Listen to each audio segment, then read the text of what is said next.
ఆధ్యాత్మిక కాంతులీనుతోంది. కడప జిల్లా ఒంటిమిట్టి రాములోరి కళ్యాణానికి సర్వాంగ సుందరంగా ముస్తాబైంది. ఇవాళ రాత్రి పండు వెన్నెల్లో సీతారాముల కళ్యాణం వైభవంగా జరగనుంది. స్వామి ప్రసాదం మొదలు క్యూ లైన్ల వరకు భక్తులకు ఎటువంటి ఇబ్బందులు కలగకుండా టీటీడీ భారీ ఏర్పాట్లు చేసింది.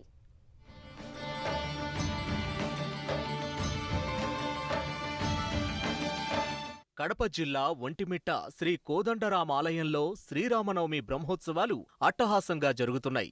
నేడు శ్రీ సీతారాముల కళ్యాణం వైభవంగా జరగనుంది. రాత్రి 8 గంటల నుండి 10 గంటల వరకు ఆదర్శ దంపతుల వివాహ మహోత్సవాన్ని నిర్వహించనున్నారు. భక్తులు పెద్ద సంఖ్యలో తరలివచ్చే అవకాశం ఉండటంతో తిరుమల తిరుపతి దేవస్థానంతో పాటు జిల్లా అధికార యంత్రాంగం విస్తృత ఏర్పాట్లు చేసింది. సీతారాముల కళ్యాణం కోసం ఏర్పాటు చేస్తున్న కళ్యాణ వేదికను భూలోక నందనవనాన్ని మరిపించేలా టీటీడీ ఉద్యానవన విభాగం తీర్చిదిద్దుతోంది. బెంగళూరుకు చెందిన అలంకరణ నిపుణులు, టీటీడీ సిబ్బంది కలిపి దాదాపు 50 మంది ఇందుకోసం పనిచేస్తున్నారు.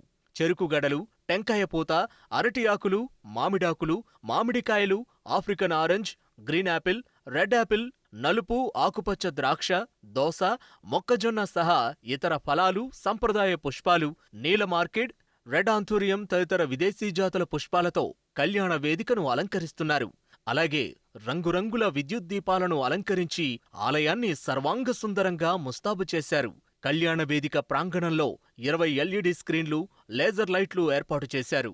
కళ్యాణ వేదిక ప్రాంతంలో శ్రీరామ పట్టాభిషేకం, సీతారామ, లక్ష్మణ, భరత శత్రుఘ్నులు, రామాయణంలోని ఘట్టాలు, శ్రీ మహావిష్ణు విశ్వరూపాల కటౌట్లను జీవం ఉట్టిపడేలా రూపొందించారు.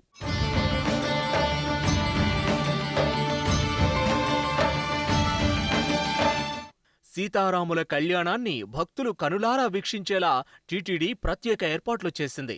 దాదాపు 1,00,000 మంది భక్తులు పండు వెన్నెలలో కూర్చొని కళ్యాణాన్ని తిలకించేలా గ్యాలరీలు తీర్చిదిద్దింది. గత అనుభవాలను దృష్టిలో ఉంచుకొని పటిష్టంగా జర్మన్ షెడ్లను నిర్మించింది. అదేవిధంగా ప్రముఖుల కోసం కళ్యాణ వేదిక పక్కన మరో వేదిక రూపొందించింది. రద్దీని నిలువరించేందుకు వీలుగా బ్యారికేడ్లు ఏర్పాటు చేసింది. అందరినీ ఆకట్టుకునేలా వేదిక ముఖద్వారాన్ని తీర్చిదిద్దారు.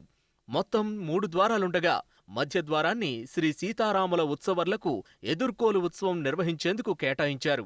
మిగిలిన 2 ద్వారాల గుండా భక్తులను అనుమతించనున్నారు. కళ్యాణోత్సవంలో దాదాపు 1,200 మంది శ్రీవారి సేవకులు, 500 మంది స్కౌట్ అండ్ గైడ్స్ భక్తులు సేవలందించనున్నారు. శ్రీ సీతారాముల కళ్యాణంలో పాల్గొనే భక్తులందరికీ ముత్యంతో కూడిన తలంబ్రాలు అందించేందుకు 2 లక్షల ప్యాకెట్లను సిద్ధం చేశారు. కళ్యాణ వేదికకు కుడి, ఎడమవైపు 150 ప్రసాద వితరణ కౌంటర్లు ఏర్పాటు చేశారు. అన్న ప్రసాదాలు, తాగునీరు, మజ్జిగ, అక్షింతలు అందించేందుకు టీటీడీ ఏర్పాట్లు చేపట్టింది. అదేవిధంగా ఆలయం వద్ద ప్రతిరోజు ఉదయం 11 గంటల నుంచి రాత్రి 10 గంటల వరకు సాంబారన్నం, పెరుగన్నం పంపిణీ చేస్తున్నారు. మండుతున్న ఎండలను దృష్టిలో పెట్టుకుని 6 లక్షల నీటి ప్యాకెట్లు, 2 లక్షల మజ్జిగ ప్యాకెట్లు అందుబాటులో ఉంచారు. దాదాపు 300 తాత్కాలిక, మొబైల్, శాశ్వత మరుగుదొడ్లు, నీటి వసతిని టీటీడీ జిల్లా ఆరోగ్య విభాగంతో కలిసి ఏర్పాటు చేశారు. మెరుగైన పారిశుద్ధ్యం కోసం దాదాపు 450 మంది పారిశుద్ధ్య సిబ్బందిని నియమించారు. అత్యవసర వైద్య సేవల కోసం ప్రత్యేక వైద్య శిబిరాలను ఏర్పాటు చేశారు.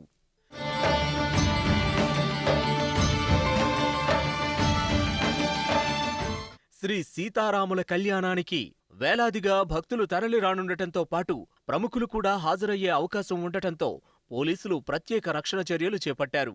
పెద్ద సంఖ్యలో సీసీటీవీ కెమెరాలను ఏర్పాటు చేశారు. 2,000 మంది పోలీసులు, టీటీడీ విజిలెన్స్ సిబ్బందితో బందోబస్తు ఏర్పాటు చేశారు.